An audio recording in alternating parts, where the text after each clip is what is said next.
We'll guide you through how to make glass text in Element 3D After Effects.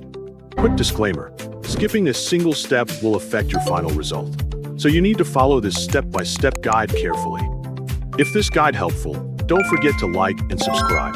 First, don't forget to comment if you still need our help or want to ask something, and we will reach you as soon as possible.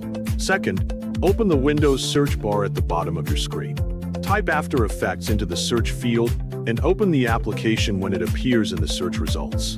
After the program finishes loading, click New Composition to create a new composition. Set the composition settings according to your needs, then press OK to continue. Inside the composition, right-click anywhere in the timeline, choose New, and then select Text to create a new text layer. Click inside the text box and type the text that you want to turn into glass. After entering your text, right-click the timeline again, choose New, and then select Solid to create a new solid layer. Select the solid layer, go to the Effects and Presets panel, search for the element effect, then drag and drop it onto the solid layer.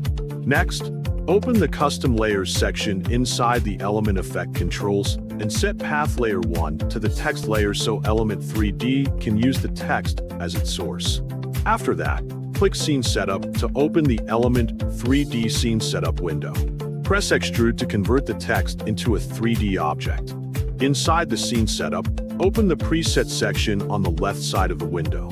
Go to the Physical category and browse the available material presets. Select a glass preset and apply it to your 3D text. Once the glass material has been added, go to the Edit section in the middle of the window. Scroll down until you find the Advanced section. Inside the Advanced settings, locate the Force Opacity option.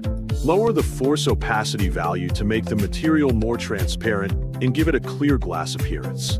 When you are satisfied with the glass appearance, press OK to close the Scene Setup window. Your text now has a transparent glass material applied in Element 3D.